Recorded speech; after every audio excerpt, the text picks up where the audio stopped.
Thank you, Ms. Sorensen. I now recognize the ranking member of the full committee for a statement. Thank you. Good morning, and thank you, Mr. Chairman, for holding today's hearing. I want to welcome our witnesses and thank you for being here to discuss the topic of returning to the moon, keeping Artemis on track. This committee, as the chairman has noted, has long maintained its bipartisan support for Artemis and the NASA's Moon to Mars efforts, and I don't see that changing in any way. I was thrilled with the success of the Artemis 1 test flight.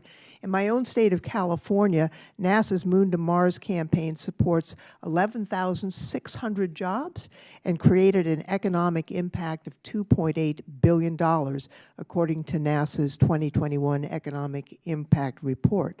So let me be clear, I support Artemis, but I want it to be successful, especially with China at our heels. And we want to be helpful here in the committee in ensuring that Artemis is strong and staying on track as we look to lead the world hand in hand with our partners in the human exploration of the moon and beyond.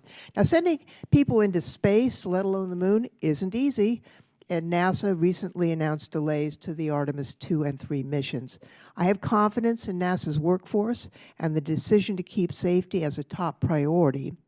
To that end, I look forward to understanding the details behind the recent delays and what's involved in addressing those issues.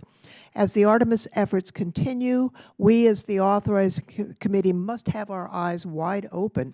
Moon to Mars is a multi-decadal effort that will span several Congresses and administrations. Full situational awareness requires that, one, we know how much the key Artemis systems cost, as well as the missions themselves. Two, have a realistic understanding of how NASA is assessing schedule. And three, have clarity on the topmost technical challenges and risks and how they're being addressed across NASA and among its diverse set of partners and acquisition mechanisms. We also know NASA has a lot on its plate. The future of low Earth orbit and the planned end of the International Space Station operations in 2030, the need for critical yet costly deorbit vehicle, the transition to the use of future commercial space stations and their readiness to come online, all this has to be kept in mind.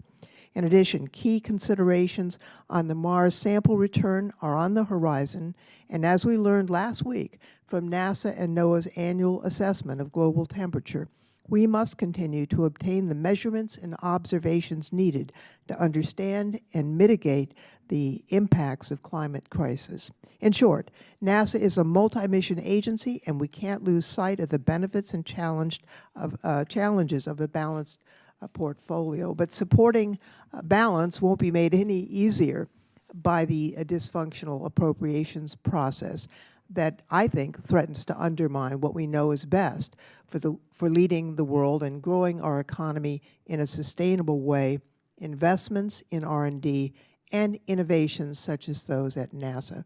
I'm excited about Artemis and Moon to Mars, and I look forward to working with our chairman, with the administration, and with stakeholders on building a smart, strong, and sustainable path forward. And I thank you, Mr. Chairman, and I yield back.